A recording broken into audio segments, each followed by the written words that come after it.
Hello everyone, welcome back to my mini vlog. তো আজ যখন তোমরা ভিডিওটা দেখছো তখন ইংরাজি তারিখ মতে আমার জন্মদিন, আর সেদিন ছিল বাংলা তারিখ মতে আমার জন্মদিন 27শে জ্যৈষ্ঠ। তো মা প্রত্যেক বছর বাংলা তারিখ মতে আমার জন্মদিনটা পালন করে। তো সকাল থেকে তো কোনো যাওয়ার প্ল্যানই ছিল না, টিউশন করাচ্ছিলাম আর মনে মনে ইচ্ছে হয়েছিল যে জন্মদিনের দিন মায়ের কাছে গিয়েই কাটাবো। তো টিউশন সেরে নেওয়ার পর যখন খেতে বসেছি তো বাবা হঠাৎ ফোন করেছে, তো তাই জন্য আমরা তাড়াতাড়ি করে দুজনে রেডি হয়ে এখন 10:30 মতন বাজে দুজনে যাচ্ছি মায়ের কাছে। তো এসে দেখি বাবা পুকুর থেকে বড় মাছ ধরেছে, সেটাই কাটছে, আর মা এদিকে রান্নার জন্য জোগাড় করে নিচ্ছে। তো বরাবরই পুকুরে বড় মাছ পড়লে বাবাই কেটে দেয় বাড়িতে থাকলে, কারণ বাবা খুব সুন্দর মাছ কাটে। আর মা এদিকে রান্নার জন্য জোগাড় করছে, আর আমরা হঠাৎ করে চলে এসেছি। তো মা তো জানতো না, বাবার সাথে কথা হয়েছিল, তাই মা ভীষণ সারপ্রাইজড হয়েছে আর খুশি হয়েছে।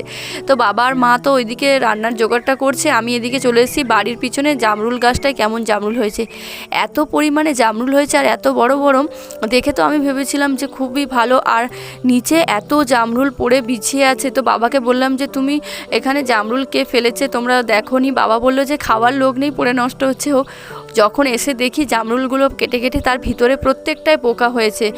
আর অনেকগুলো গাছ আছে পাশাপাশি, 2-3টে মতন গাছ আছে, কত জামরুল দেখো পড়ে নষ্ট হয়েছে। আর এত বড় বড় জামরুল, তো আমি দেখে তোমাদের দাদাভাইকে ডেকে এনেছি, চলো দেখবে যে কেমন হচ্ছে জামরুল হচ্ছে পড়ে নষ্ট হচ্ছে।